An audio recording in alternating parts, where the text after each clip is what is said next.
നമസ്കാരം. സന്ധ്യാദീപത്തിലേക്ക് എല്ലാ സജ്ജനങ്ങൾക്കും സ്വാഗതം.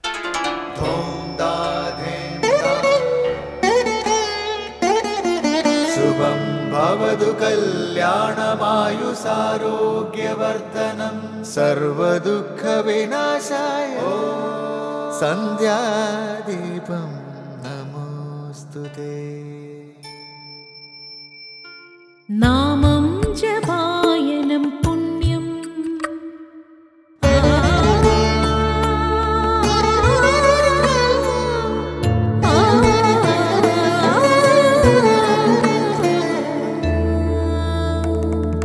നാമം ജപായനം പുണ്യം നിരുപമദീപാങ്കുരം പോലെ സ്വരശ്രുതിലയവരമതുലം ദീവാങ്കണം മോക്ഷ സംഗീതസാരം നീളും വഴിത്താരയിൽ ജീവതാരം മന്ത്രാലാപം മായാവിൻ നിൻ പ്രസാദം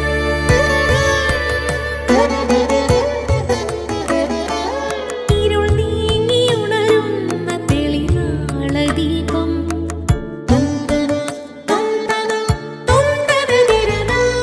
ഇരുൾ നീങ്ങിയുണരുന്ന തെളിനാളദീപം പ്രണവാമൃതം ചൊരിയുന്ന ദീപം ദീപം ദീപം ദീപം ദീപം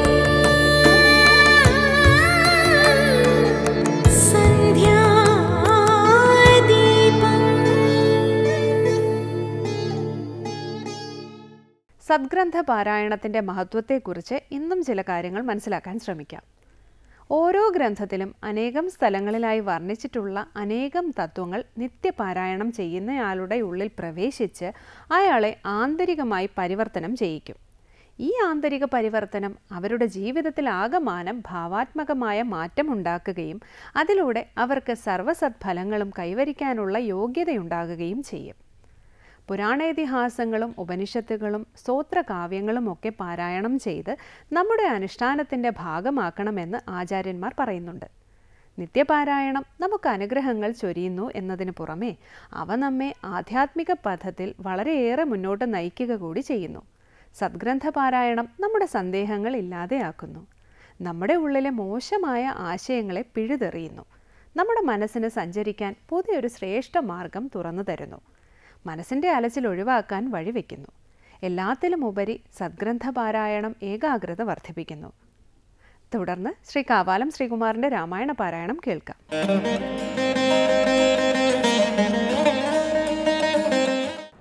അങ്ങനെ തന്നെ നമുക്കും അഭിമതം, നിങ്ങൾക്കും അങ്ങനെ തോന്നിയതദ്ഭുതം.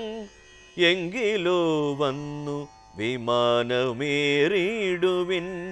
സങ്കടമെന്നിയേ മിത്രവിയോഗജം. സേനയാ സാർദ്ധം നിശാചരരാജനും വാനരന്മാരും വിമാനമേറിയിടിനാർ. സംസാരനാശനാനുജ്ഞയാ പുഷ്പകം ഹംസസമാനം സമുൽപ്പതിച്ചു തദാ. നക്തഞ്ജരേന്ദ്ര സുഗ്രീവാനുജ പ്രിയായുക്തനാം രാമനെ കൊണ്ടു വിമാനവും എത്രയും ശോഭിച്ചിദംബരാന്തെ തദാ. മിത്രബിംബം കണക്കെ ധനദാസനം ഉത്സംഗസീംനി വിന്യസ്യ സീതാം ഭക്തവത്സലൻ നാലുദിക്കും പുനരാലോക്യ.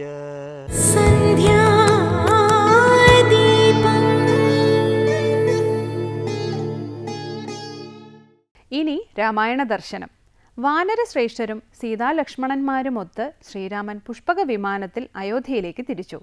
ഹംസത്തെപ്പോലെ പറക്കുന്ന വിമാനത്തിനുള്ളിലിരുന്ന് കാഴ്ചകൾ ഓരോന്നും ശ്രീരാമൻ സീതയ്ക്ക് വിവരിച്ചു കൊടുത്തു. വിശ്വമനോഹരമാണ് ലങ്കാപട്ടണമെന്ന് പറഞ്ഞ ശ്രീരാമൻ വാനരന്മാരും രാക്ഷസന്മാരും പോരാടിയ സ്ഥലവും രാവണൻ മരിച്ചു വീണ സ്ഥലവും കാണിച്ചു കൊടുക്കുന്നു. ഈ സന്ദർഭമാണ് ഇന്ന് രാമായണ ദർശനത്തിൽ സ്വാമി ചിദാനന്ദപുരി വിവരിക്കുന്നത്.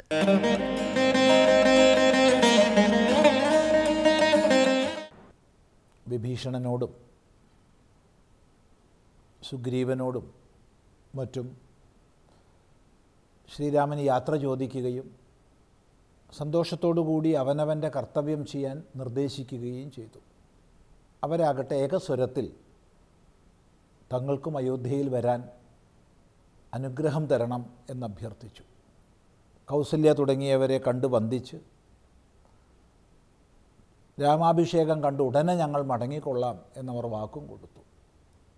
ഈ സമയത്ത് എങ്കിലോ വന്നു വിമാനമേറിയിടുവിൻ സങ്കടമെന്നിയേ മിത്രവിയോഗജം സേനയാ സാർദ്ധം നിശാചരരാജനും വാനരന്മാരും വിമാനമേറിടിനാറ്. സമയത്ത് ശ്രീരാമൻ പറയുകയാണ്, ഇത് തന്നെയാണ് നമ്മുടെയും ഉള്ളിലുള്ളത്. അതുതന്നെ നിങ്ങൾക്കും തോന്നിയത് അത്യത്ഭുതകരമാണ്. താത്പര്യം, ദീർഘകാലമായി രാജ്യത്തിൽ നിന്ന്, കുടുംബങ്ങളിൽ നിന്ന് എല്ലാം വിട്ടു താമസിക്കുന്നവരായ വാനരശ്രേഷ്ഠന്മാർ, അതുപോലെ യുദ്ധക്ലേശം അനുഭവിച്ച വിഭീഷണൻ, അവരെല്ലാം സ്വകാര്യങ്ങളിലേക്ക് വ്യാപൃതരാകട്ടെ എന്നുള്ള നിലയ്ക്കാണ് വേഗം തിരിച്ചു പോകാൻ രാമൻ കൽപ്പിച്ചത്. അവർക്കത് സമ്മതമല്ല. അയോധ്യയിലേക്ക് അവർക്ക് കൂടി പോകണം. ഇത് പറഞ്ഞപ്പോഴാണ് രാമൻ വെളിപ്പെടുത്തുന്നത്, ഇതുതന്നെയാണ് നമ്മുടെയും ഉള്ളിലുള്ളത്. നിങ്ങൾക്കും അതുതന്നെ തോന്നിയത് അത്ഭുതമാണ്. അതുകൊണ്ട് വേഗം വിമാനത്തിൽ കയറിയാലും. അവരെല്ലാം വിമാനത്തിൽ കയറുകയാണ്. എല്ലാം എന്ന് പറഞ്ഞാൽ ആയിരക്കണക്കിനായ വാനരന്മാർ കയറി എന്നർത്ഥമില്ല. പ്രധാനികളായ സുഗ്രീവനും പ്രധാനമന്ത്രിമാരും അങ്ങനെയുള്ള പ്രമുഖന്മാർ, അതുപോലെ വിഭീഷണനും മറ്റു പ്രമുഖന്മാരും കയറിയെന്നർത്ഥം. സംസാരനാശനാനുജ്ഞയാ പുഷ്പകം ഹംസസമാനം സമുത്പതിച്ചു തദാ. സംസാരനാശനാനുജ്ഞയ, സംസാരക്ലേശങ്ങളെ മുഴുവൻ നശിപ്പിക്കുന്നവൻ സംസാരനാശനൻ ഭഗവാൻ. ഭഗവാന്റെ ആജ്ഞ കൊണ്ട് ആ പുഷ്പക വിമാനം ഒരരയന്നത്തെ പോലെ ആകാശത്തേക്ക് ഉയർന്നു. നക്തഞ്ചരേന്ദ്ര സുഗ്രീവാനുജപ്രിയായുക്തനാം രാമനെ കൊണ്ട് വിമാനവും എത്രയും ശോഭിച്ചിദംബരാന്തേ തഥാ മിത്രബിംബം കണക്കേ ധനദാസനം. നക്തഞ്ചരേന്ദ്രനായ വിഭീഷണൻ, സുഗ്രീവൻ, അനുജൻ ലക്ഷ്മണൻ, പ്രിയ, സീത എന്നിവരോട് ചേർന്ന രാമനെ കൊണ്ട് ആ വിമാനം എത്രയും ശോഭിച്ചു. ആകാശദേശത്തിൽ, ആകാശമധ്യത്തിൽ മിത്രബിംബം കണക്കെ, ഒരു സൂര്യബിംബം പോലെ ആ ധനദാസനം, ധനദൻ്റെ, കുബേരൻ്റെ ആസനം, ആ വിമാനം ശോഭിക്കുകയാണ്. ഉച്ഛംഗസിന്നി വിന്യസ്യ സീതാം ഭക്തവത്സലൻ നാലു ദിക്കും പുനരാലോക്യ വത്സേ ജനകാത്മജേ ശൃണുവല്ലഭേ സത്സേവിതേ സരസീരുഹലോചനേ.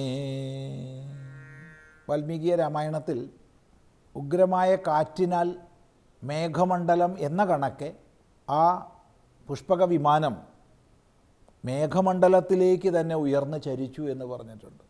ആ സന്ദർഭത്തിൽ സീതയെ മടിയിലിരുത്തി ഭക്തവത്സലനായ ശ്രീരാമൻ 4 ദിക്കിലേക്കും നോക്കി സീതയോട് പറയുകയാണ്, ഹേ വത്സേ, ജനകാത്മജേ, ഹേ വല്ലഭേ, സത്സേവിതേ, സരസീരുഹലോചനെ. സരസീരുഹലോചനെ, താമരയ്ക്ക് തുല്യമായ കണ്ണുകളോട് കൂടിയവളെ, സത്സേവിതേ, സജ്ജനങ്ങളാൽ സേവിക്കപ്പെടുന്നവളെ, ഹേ വല്ലഭേ, ശൃണു, കേട്ടാലും. പശ്യത്രികൂടാചലോത്തമംഗസ്ഥിതം വിശ്വവിമോഹനമായ ലങ്കാപുരം. താഴേക്ക് ചൂണ്ടിക്കാണിച്ച് ഓരോ സ്ഥലത്തെയും സീതയ്ക്ക് പരിചയപ്പെടുത്തി കൊടുക്കുകയാണ് രാമൻ. സാമാന്യമായിട്ട് ചുരുക്കത്തിലെ അധ്യാത്മരാമായണത്തിൽ പറഞ്ഞിട്ടുള്ളൂ. എന്നാൽ വാൽമീകി രാമായണം ലങ്ക മുതൽ അയോധ്യ വരെയുള്ള മൊത്തം ഭൂപ്രദേശത്തെക്കുറിച്ച് ഏകദേശം ഒരു ചിത്രം വിമാനത്തിൽ നിന്ന് താഴെ നോക്കുമ്പോൾ കാണുന്ന വിധം വർണ്ണിക്കപ്പെട്ടിട്ടുണ്ട്. അത് അത്ഭുതകരമാണ്. മറ്റൊരു വിശേഷമുള്ളത്, വാൽമീകി രാമായണത്തിൽ ശ്രദ്ധിച്ചാൽ ആദ്യമാദ്യം പതുക്കെയാണ് വർണ്ണന, പിന്നെ വളരെ വേഗത്തിലാണ് സ്ഥലങ്ങൾ കടന്നു പോകുന്നത്. അപ്പോൾ തുടക്കത്തിൽ വിമാനം പതുക്കെ പറന്ന് പിന്നീട് വേഗത കൂടിക്കൂടി, അതുപോലെ അയോധ്യയിൽ എത്താൻ നേരത്ത് വീണ്ടും വേഗത കുറയുന്നതായിട്ടാണ് വർണ്ണന. ആ വർണ്ണനയൊക്കെ വാസ്തവത്തിൽ ആയിരം കൊല്ലങ്ങൾക്ക് മുമ്പുള്ള ആ വർണ്ണന അത്യത്ഭുതകരം തന്നെ എന്നേ പറയുള്ളൂ. വാൽമീകിയത്തിലുള്ളതുപോലെ വിസ്തരിച്ചിട്ടല്ല അധ്യാത്മത്തിൽ. എങ്കിലും ആകാശത്തു നിന്നുള്ളൊരു ദർശനം നമുക്ക് കാണാൻ സാധിക്കും. മൊത്തം ലങ്ക നഗരത്തെ ചൂണ്ടിക്കൊണ്ട്, അപ്പോൾ വിമാനം ഉയർന്ന സമയത്ത് ലങ്കാ നഗരം കാണായി, അതിനെ ചൂണ്ടിക്കൊണ്ട് പറയുകയാണ്, ഹേ സീതേ, നീ നോക്കൂ, ത്രികൂടാചലത്തിനുപരി ഉത്തമമായ ലങ്കാനഗരത്തെ, വിശ്വവിമോഹനമാണ് ഈ ലങ്കാപുരം. ഇതാ നോക്കൂ, ഇവിടെയാണ് യുദ്ധം നടന്നത്. അപ്പോൾ വിമാനം വീണ്ടും മുന്നോട്ട് പോയെന്നർത്ഥം. കാരണം പട്ടണം കഴിഞ്ഞ് പുറത്താണ് യുദ്ധം. ഇതാ ഇവിടെയാണ് യുദ്ധാങ്കണം. ഇവിടെ നീ നോക്കൂ, രക്തവും മാംസവും അസ്ഥിയും എല്ലാം നിറഞ്ഞ് ഭയങ്കരമായ ഈ സ്ഥലം കണ്ടില്ലേ? ഇവിടെയാണ് വാനര രാക്ഷസന്മാർ തമ്മിൽ എത്രയും ഘോരമായ യുദ്ധമുണ്ടായത്. ഇതാ ഇവിടെയാണ് രാവണൻ വീണ് മരിച്ചത്, എൻ്റെ അസ്ത്രമേറ്റ്. അതും നീ കാരണമാണ്. അങ്ങനെ രാവണൻ വീണ് മരിച്ച സ്ഥലം നീ നോക്കൂ.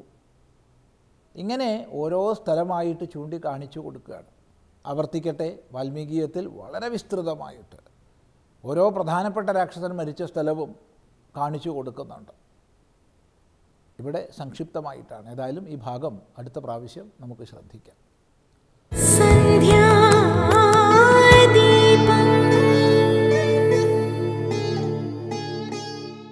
അടുത്തതായി ദീപാരാധനയാണ്. ക്ഷേത്ര സന്നിധിയിലെത്തി മംഗളാരതി തൊഴുത് ഇന്നത്തേക്ക് മടങ്ങാം. എല്ലാവർക്കും നമസ്കാരം.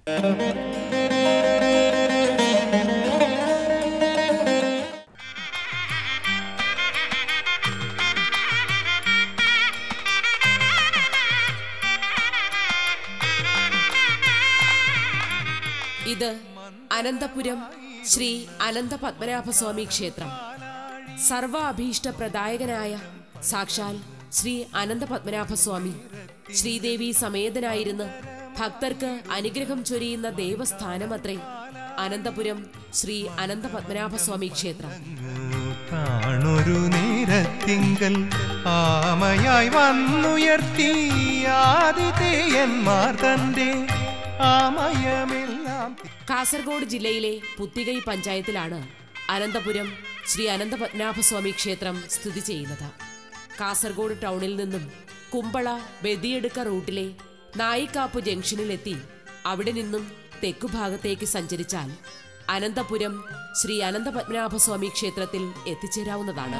മന്മനമാതങ്കത്തിൻ സിന്ധുവിലാഴും നേരം വളരെ അത്യപൂർവമായ സർപ്പക്കെട്ട് ശൈലിയിൽ ചുവന്ന കല്ലുകൾ കൊണ്ട് നിർമ്മിച്ച മതിലുകൾ കടന്നാണ് അനന്തപുരം ശ്രീ അനന്ത പത്മനാഭസ്വാമി ക്ഷേത്രത്തിലേക്കുള്ള പ്രവേശനം. മതിൽക്കെട്ടിനുള്ളിൽ പ്രവേശിച്ചു കഴിഞ്ഞാലും ദേവാലയം മുഴുവനായി കാണുവാൻ സാധിക്കുകയില്ല. ദേവദർശനം പിന്നെയും നിഗൂഢമായിരിക്കും.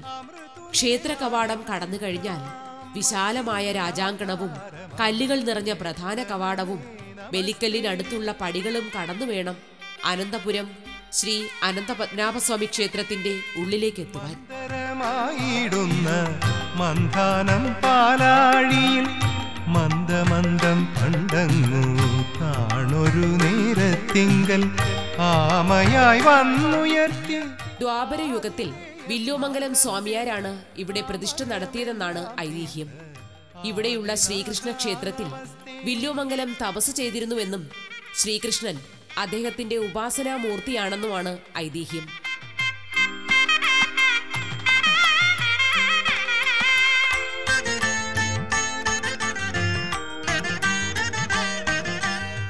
അനന്തപുരത്തിന്റെ പഴയ പേര് വില്ലുമംഗലം എന്നായിരുന്നുവെന്നും വില്ലുമംഗലത്ത് ജനിച്ച സന്യാസി വര്യനാണ് പിന്നീട് വില്ലുമംഗലത്ത് സ്വാമിയാരായി മാറിയതെന്നുമാണ് വിശ്വാസം.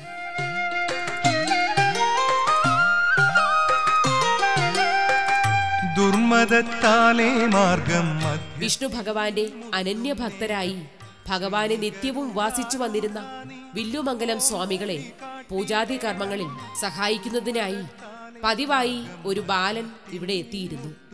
ആ ബാലൻ ആരാണെന്നോ എവിടെ നിന്നാണ് അവിടെ എത്തിയിരിക്കുന്നതെന്നോ സ്വാമികൾ അന്വേഷിച്ചിരുന്നില്ല. അങ്ങനെയിരിക്കെ ഒരു ദിവസം സ്വാമികൾ പൂജാതി കർമ്മങ്ങളിൽ മുഴുകിയിരുന്നപ്പോൾ ബാലൻ വന്ന് ചില കുസൃതികൾ കാണിക്കുകയുണ്ടായി. പൂജാ സാമഗ്രികൾ എടുത്ത് കുസൃതി കാട്ടിയ ബാലനെ സ്വാമികൾ തന്റെ ഇടം കൈകൊണ്ട് തള്ളി മാറ്റുകയുണ്ടായി. ആ തള്ളലിന്റെ ശക്തി എന്നോണം ബാലൻ ദൂരേക്ക് തെറിച്ചു വീഴുകയുണ്ടായി. ബാലൻ ദൂരെ ചെന്ന് വീണ സ്ഥലത്ത് ഉടൻ തന്നെ ഒരു വലിയ ഗുഹ പ്രത്യക്ഷപ്പെടുകയുണ്ടായി. കാര്യം മനസ്സിലാക്കിയ ദീർഘജ്ഞാനിയായ വില്ലുമംഗലം സ്വാമിയാർ കുട്ടിയെ എടുക്കുവാനായി പെട്ടെന്ന് തന്നെ ഗുഹയുടെ സമീപത്തേക്ക് വന്നു. എന്നാൽ സ്വാമിയാർക്ക് ബാലനെ അവിടെ എങ്ങും കാണാൻ കഴിഞ്ഞില്ല. പകരം ഓംകാരത്തിന്റെ ഒരു വലിയ ജ്യോതിർലിംഗം അവിടെ പ്രത്യക്ഷമാവുകയും പശ്ചാത്താപ വിവശനായ സ്വാമികൾ ആ ജ്യോതിയെ പിടിക്കുവാനായി മുന്നോട്ടായുകയും ചെയ്തു. സ്വാമികൾ ജ്യോതിയെ പിടിക്കുവാനായി മുന്നോട്ടായുമ്പോഴെല്ലാം അത് നീങ്ങി നീങ്ങി പോവുകയും ചെയ്തു. ഗുഹയിലൂടെ നീങ്ങിയ ജ്യോതി പടിഞ്ഞാറേ കടൽക്കരയിൽ ഇപ്പോഴത്തെ മൊഗ്രാൽ എന്ന പ്രദേശത്തിനടുത്ത് കാണപ്പെടുകയുണ്ടായി. അതിനെ സ്വാമികൾ ദിവസങ്ങളോളം പിന്തുടർന്നുകൊണ്ട് സഞ്ചരിച്ചുകൊണ്ടേയിരുന്നു. ഒടുവിൽ കേരളത്തിന്റെ തെക്കേ അറ്റത്ത് എത്തിച്ചേർന്ന ആ ദിവ്യ തേജസ് പഴയ ബാലന്റെ രൂപത്തിൽ സ്വാമികൾക്ക് ദർശനമരുളുകയുണ്ടായി. ഉടൻ തന്നെ തന്റെ ആരാധ്യനായ വിഷ്ണു ഭഗവാന്റെ ദർശനവും അദ്ദേഹത്തിനുണ്ടായി. തന്റെ കൃത്യമോർത്ത് മനസ്താപം പൂണ്ട സ്വാമികളെ ഭഗവാൻ സാന്ത്വനിപ്പിക്കുകയുണ്ടായി. കാലത്തിന്റെ നിയോഗമനുസരിച്ച് എല്ലാം നടക്കണമെന്നും അതുകൊണ്ടാണ് ഈ സംഭവം നടന്നതെന്നും ഇതിൽ തെറ്റൊന്നുമില്ലെന്നുമുള്ള അശരീരി കേൾക്കെ സ്വാമികൾക്ക് ദിവ്യജ്ഞാനമുണ്ടായി. ഈ സമാഗമം നടന്ന സ്ഥലമാണ് പിന്നീട് അനന്തൻകാട് എന്നറിയപ്പെട്ടതും അത് പിൽക്കാലത്ത് തിരുവനന്തപുരമായി പ്രശസ്തിയാർജിച്ചതും.